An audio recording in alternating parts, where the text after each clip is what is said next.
Good Sunday morning, everyone. My name is Shesh Tipton, and we are the Holiday United Church of Christ in the Salt Lake Valley, and we are proud to have each and every one of you at our worship service this morning.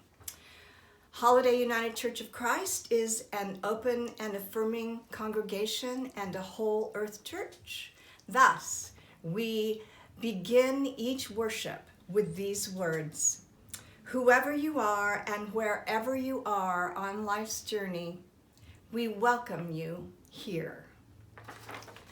Also, we begin with the ringing of the bell.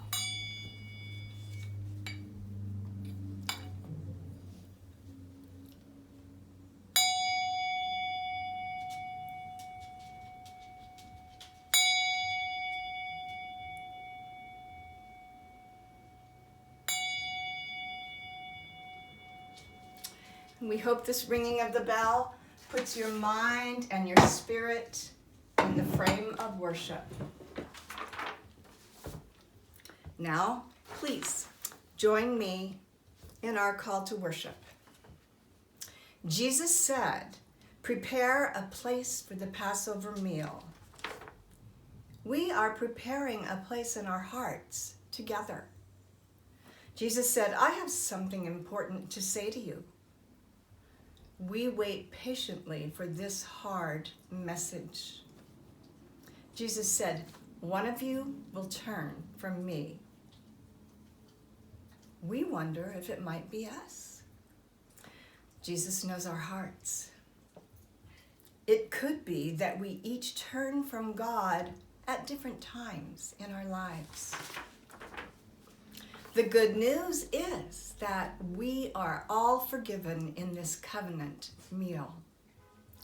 The good news is grace, the ultimate forgiveness. Now please enjoy our opening song. Sing along if you like. Let us talents and tongues employ.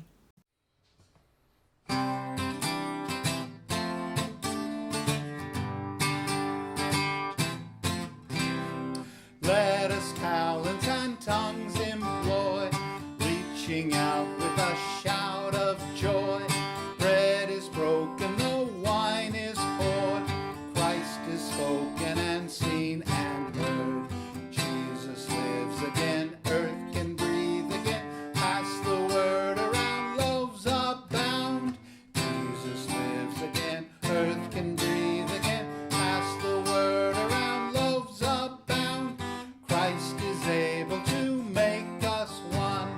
At the table he set the tone, teaching people to live to bless, love in word and in deed express. Jesus lives again, earth can breathe again, pass the word around, loaves abound. Jesus lives again, earth can breathe again, pass the word around, loaves abound. Jesus calls us in, sends us out, bearing fruit in a world of doubt, gives us love to tell, bread to share, God Emmanuel everywhere. Jesus lives again, earth can breathe again, pass the word around, loaves abound. Jesus lives again, earth can breathe again, pass the word around, loaves abound.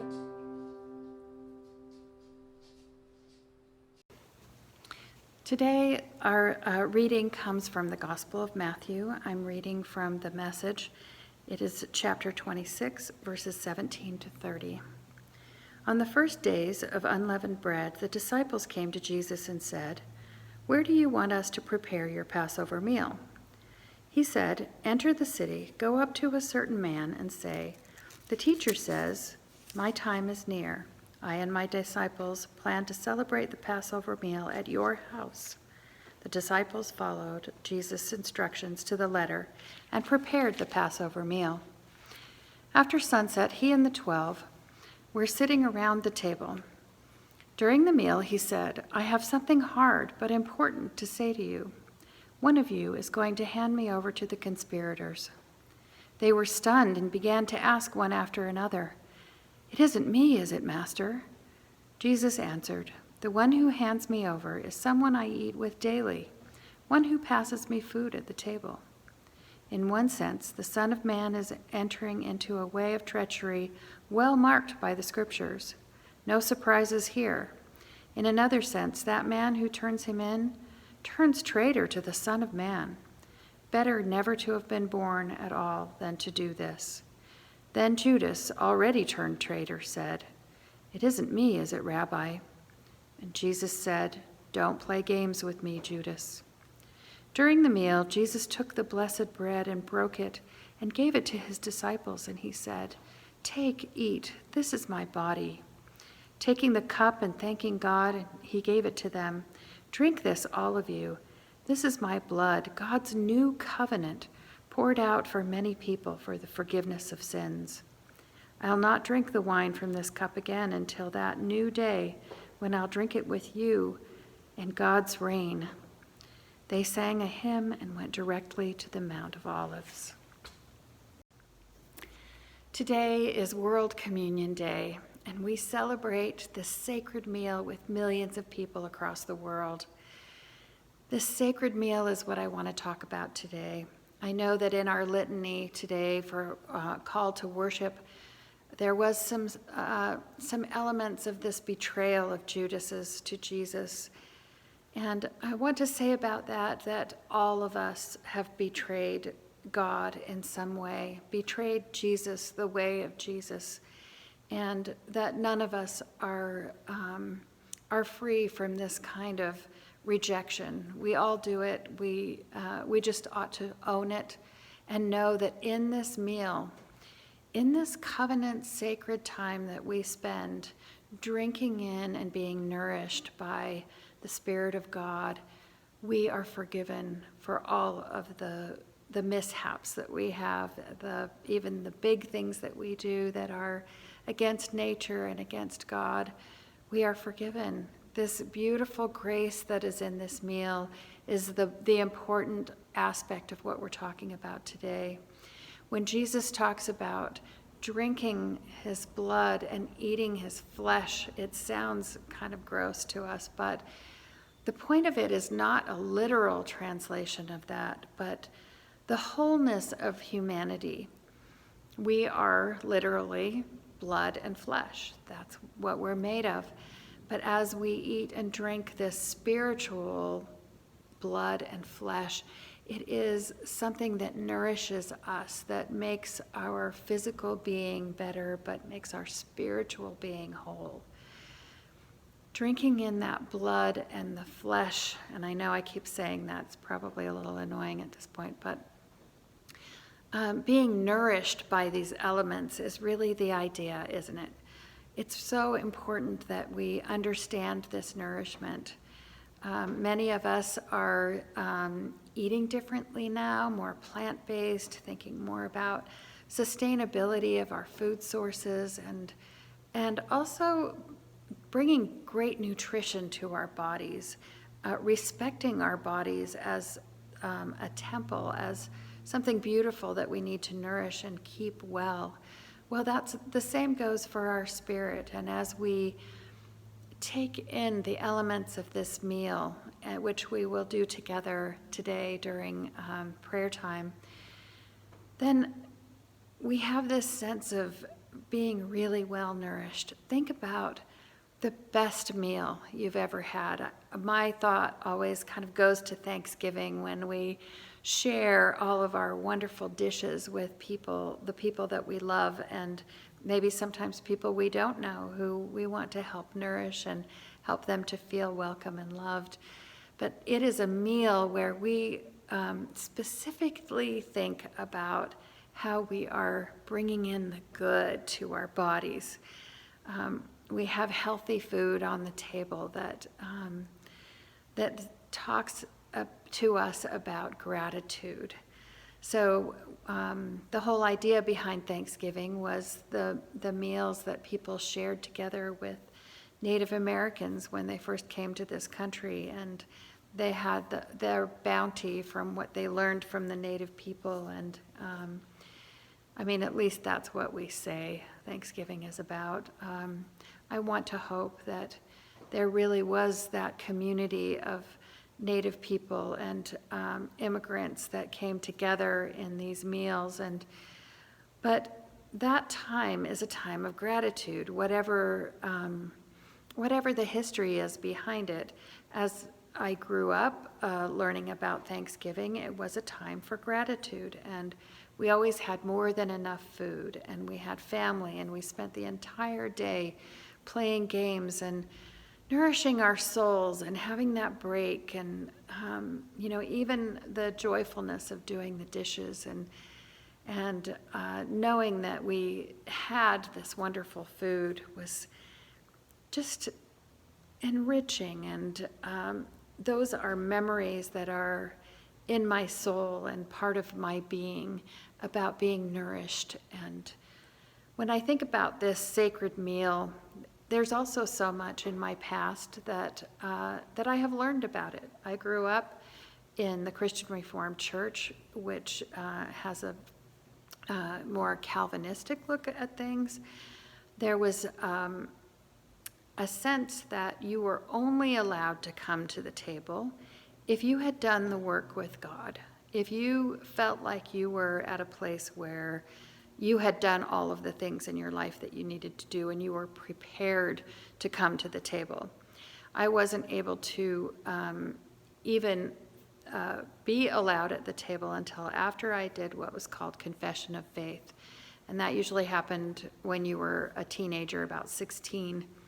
After I did confession of faith, I could participate in communion, but there was always this strong element in the beginning of communion where the pastor would say, and if you don't feel worthy of this table, don't partake of the elements. And it was kind of a scary obligation and worry that somehow I may not be worthy of these elements that Jesus gave. And I want to say about that, I understand the theology behind it from Calvin's point of view, but I disagree with it on a very personal level. And I think it bears out in this story of Jesus sharing this meal with all of the disciples and asking each one of them to partake of this sacred meal. They are having this meal, it's the Passover meal, and it's this meal to commemorate the Israelites being freed from the oppression of the Egyptians, and the last plague that God sends is smiting the firstborn children of everyone in the land. And the passing over is the Israelites could put blood over their door, and the angel of death would go pass over their homes if they had done this ritual. So that's where we get Passover. And the Israelites were getting ready to leave. God promised that this was going to be the last plague that he would send, and it would make the Pharaoh let them go. And so they prepared this Passover meal that was very simple with unleavened bread. I know that we celebrate with all kinds of different bread in our community, and we also have been saying since we've been sequestered at home that you can have whatever meal that you have in front of you. If you want to do it with your breakfast, it's okay. Because these elements are just symbols of this Passover meal that Jesus has. And so if you have unleavened bread, that's fantastic. If you have some really great old wine, that's great too. But the idea is this nourishment that Jesus is calling us into, this new covenant with Jesus coming that says that we no longer need to make sacrifices. We don't need to put the blood over our doors. We don't need to put a calf on an altar. None of those things need to happen because Jesus is the ultimate end to all of that. That the sacrifice is made, that grace abounds, and we are forgiven no matter what. This this is a time for us to understand our souls, not to look at the rules and the regulations of what it means to come to this meal. Judas was at this meal, and Jesus did not turn Judas away. Jesus knew before the meal and told the disciples that he would be betrayed, and yet Judas was part of this meal. He didn't turn him away. So no matter what our sin is, which sin is just a turning away from God, no matter how much we turn away, we are welcome at this meal. We are bound to this beautiful meal. We are in covenant with this meal that nourishes us and tells us that we are never alone, that we are all precious, that this meal is for each one of us to help us to live a better life, to feel nourished, to feel healthy. So nothing should keep us from this meal. Nothing should keep us from joining with the sacred to bring in the nourishment into our bodies and into our souls. After going to the Christian Reformed Church for some of my adult life, we started going to a Lutheran church, and even as strict as some of the rules are with the Lutheran Church, in the church I went to, Good Shepherd Lutheran Church, there was a plea for people never to feel that anything should keep them from coming to this sacred meal, that it was for all of us, no matter what. And it really changed my view of church in a way, because I felt like the rules were the rules when I was growing up, and there was nothing I could do to change that. And yet I felt that in my heart that God was this open and affirming God of who I am and my belovedness. And so I really did understand that, when I went to this Lutheran church, that churches are different, that communities decide to do what they feel is best with the scripture that they have and their understanding of God. So we, as the United Church of Christ, also have a completely open table. I don't believe that there is a United Church of Christ church anywhere who would bar anyone from coming to the table.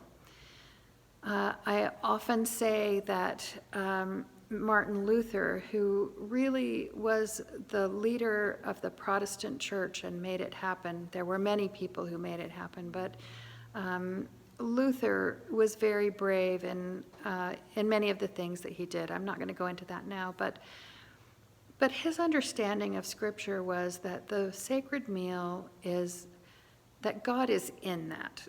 And he once said, even if the devil himself served communion, that God would still be in it.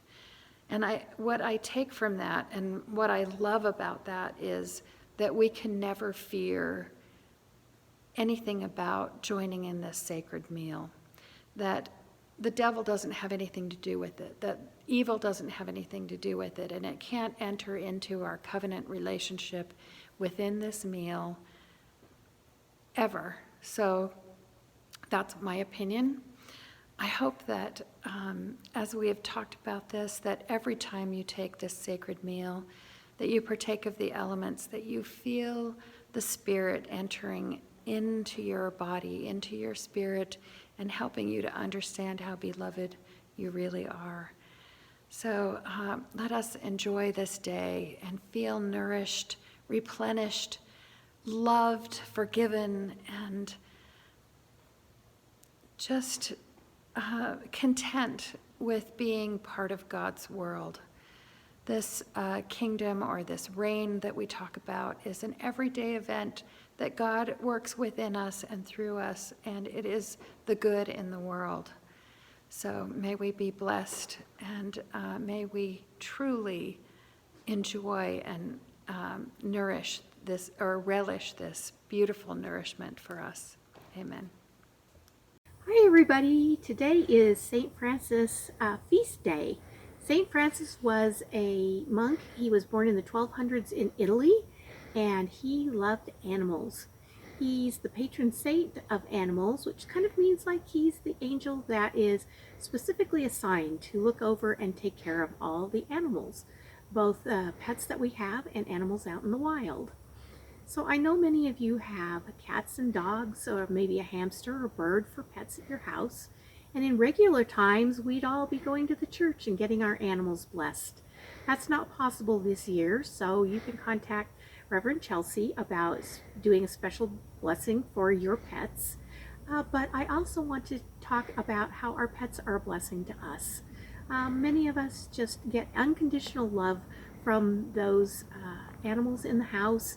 We get a lot of joy and a lot of stress relief from petting the nice soft fur or stroking silky feathers.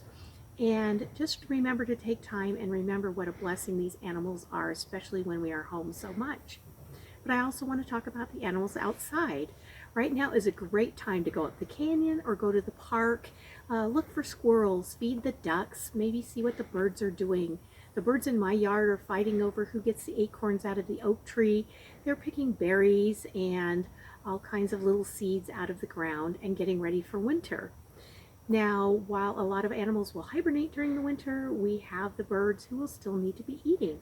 So while you're at home and you're bored and you're thinking of what can you do, now's a good time to go gather some pine cones like this, tie a string around it, and then come and get your peanut butter. A lot of you have done this, and we just put a whole lot of peanut butter on there. I won't do the whole pine cone, but there you go. And then you roll it in seeds or put seeds on it, and then you end up with a pine cone that's a nice treat. Well, actually my dog would like to eat it right now, but it's a nice treat for the birds.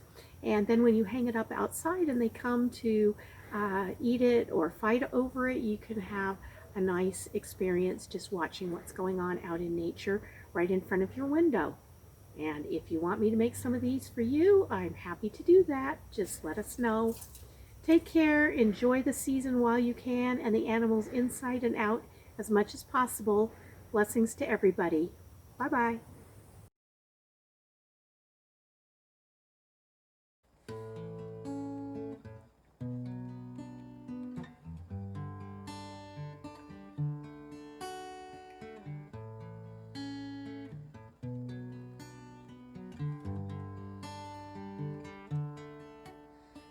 Make me an instrument of your peace.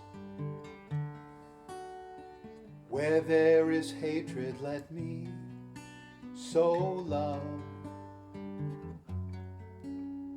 And where there is injury, pardon. And where there is doubt, then faith.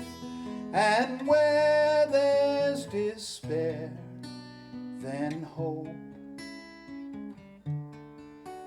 It's in dying that I will be born, and in giving that I will receive, in loving that I will be loved. This is my faith, this is what I believe. Make me an instrument.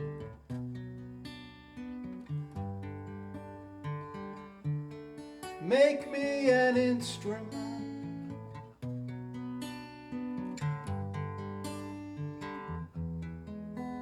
God, I am a stranger traveling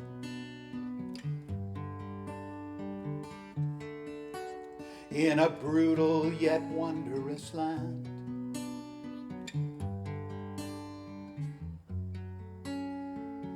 Far from the promise of home, on a journey led by your hand, to where the lion lies down with the lamb. Grant that I never seek to be comforted as to console.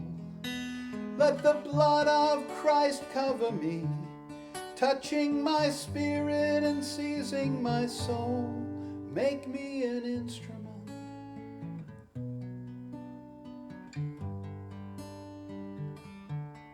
Make me an instrument.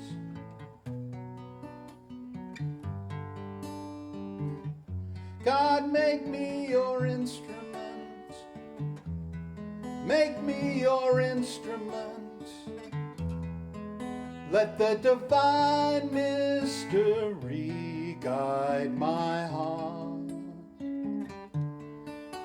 It's in dying that I will be born, and in giving that I will receive, in loving that I will be loved.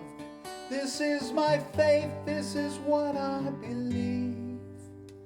Christ within me, Christ before me, Christ behind me, Christ above me, Christ beneath me, to my left and my right, Christ where I lie, Christ where I rise, Christ on the hearts of all who think of me, Christ in the lips of all who speak of me, Christ in the eyes of all who see me.